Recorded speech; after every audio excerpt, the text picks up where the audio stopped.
Coucou tout le monde, j'espère que vous allez bien. On se retrouve pour une toute nouvelle vidéo et aujourd'hui j'avais envie de parler un peu d'amour. Donc voilà, dans un monde de brutes, ça fera pas de mal.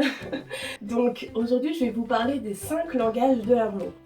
Donc qu'est-ce que c'est que ces 5 langages? On va le découvrir tout de suite. Mais tout d'abord, si jamais vous ne me connaissez pas ou c'est la première fois que vous tombez sur mes vidéos, donc je me présente, je m'appelle Priscilla Luzanga, je suis coach en développement personnel. Donc ici, on va parler de quoi? On parle de spiritualité, de développement personnel, comment atteindre vos objectifs et j'ai à cœur de vous donner un petit peu des astuces pour vous améliorer dans tous les domaines de votre vie. Donc qu'est-ce que c'est le langage de l'amour? Donc tout simplement, c'est la manière dont on aimerait recevoir de l'amour. C'est pour nous une preuve d'amour et malheureusement, elle est différente selon les personnes. Donc c'est là que ça peut poser des problèmes parce que votre langage de l'amour ne sera pas forcément le même que celui de votre conjoint. Du coup, ça serait quand même pas mal que vous sachiez quel est le vôtre et quel est celui de votre conjoint. Alors, du coup, je vais vous présenter les 5 langages de l'amour. Le premier langage de l'amour, c'est le contact physique. Alors, qu'est-ce que c'est exactement? Voilà, c'est les bisous, les câlins.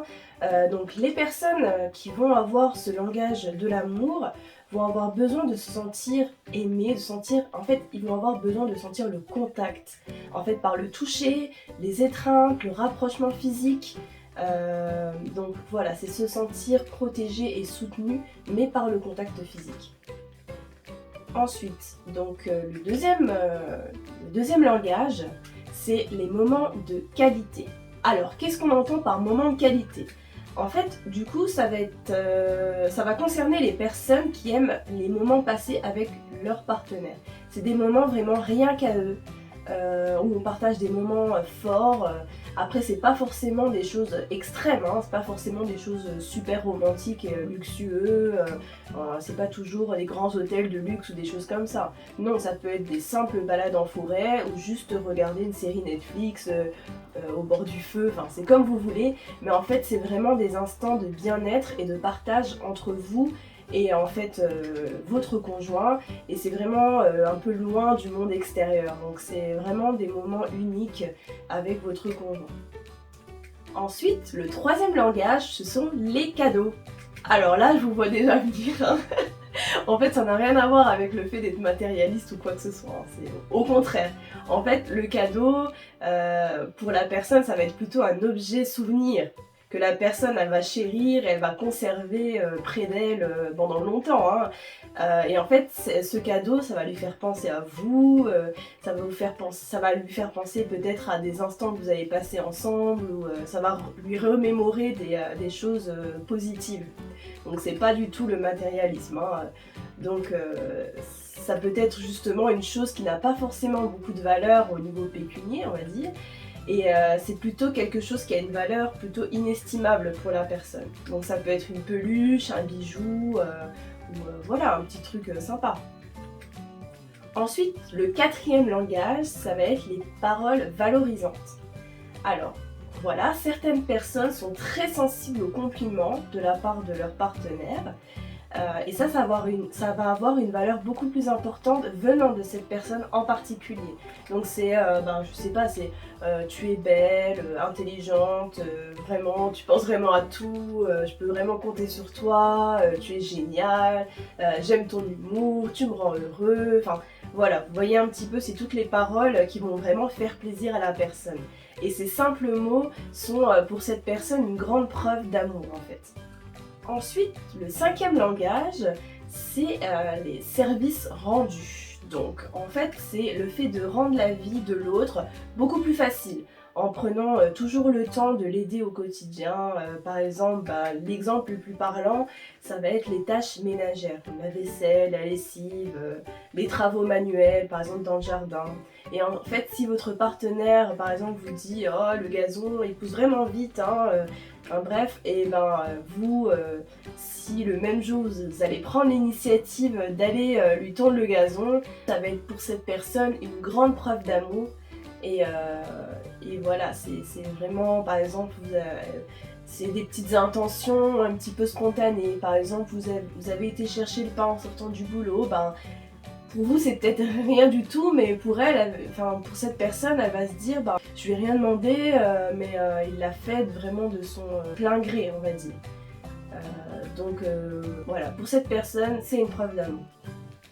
Alors du coup, on a vu les différents types de langage de l'amour, donc bien sûr, on n'en a pas qu'un seul. C'est-à-dire, ben voilà, par exemple, moi, si je prends mon exemple, mon langage de l'amour, c'est les câlins. J'adore ça, je suis très tactile, j'aime bien avoir des câlins, et voilà, comme je vous ai expliqué tout à l'heure, c'est tout à fait moi.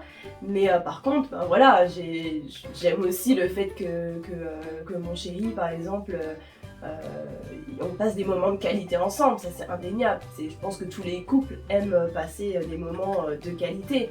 Par contre, si dans ma relation, j'ai aucun câlin, j'ai aucun contact physique, la personne n'est pas forcément capable de me redonner ce dont j'ai besoin, ça va être un peu compliqué. Vous voyez, c'est les choses un petit peu qui sont un peu indispensables, j'ai envie de dire. C'est vraiment, si dans votre relation d'amour vous n'avez pas ça, c'est la chose qui peut être vraiment très très compliquée. Donc posez-vous la question, quel est le langage primordial pour moi? Qu'est-ce que je ne pourrais pas me passer dans une relation? Après, ce qui est très important aussi, c'est d'essayer de découvrir quel est le langage de votre partenaire. Par exemple, si vous, vous aimez les cadeaux, et que votre conjoint, lui, il aime plutôt les moments de qualité, par exemple, bah vous allez plutôt avoir le réflexe, pour lui montrer votre amour, et ben de lui offrir des cadeaux. Donc vous lui offrez plein de cadeaux, plein de cadeaux, plein de cadeaux, mais lui, ok, il est content, voilà, ouais, super, les cadeaux, ils sont sympas, mais si vous passez pas de moments de qualité avec lui, ben il va se dire, elle m'aime pas, alors que vous, le fait de lui offrir des cadeaux, c'était pour vous une preuve d'amour. Donc vous voyez, il y a un petit conflit d'intérêts là, il y a un truc qui ne va pas là. Donc voilà, c'est pour ça que c'est très important de connaître le vôtre et aussi celui de votre conjoint. Très très important pour que vous puissiez répondre l'un et l'autre aux besoins de l'autre, justement. Et vous verrez comment ça peut transformer positivement une relation rien qu'en connaissant ces deux choses-là.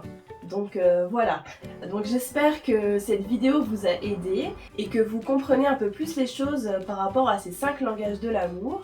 Donc essayez de trouver le vôtre, je suis sûre qu'il y en a un qui est ressorti parmi les 5 que je vous ai cités, et essayez de trouver celui de votre partenaire. Donc voilà, si vous avez aimé le contenu de cette vidéo, je vous invite donc à liker, à vous abonner, à partager la vidéo également, et puis à me suivre aussi sur mes réseaux qui sont Ambition Coaching. Je vais vous mettre le lien dans la description. Et voilà, je vous souhaite une très bonne journée et à une prochaine vidéo.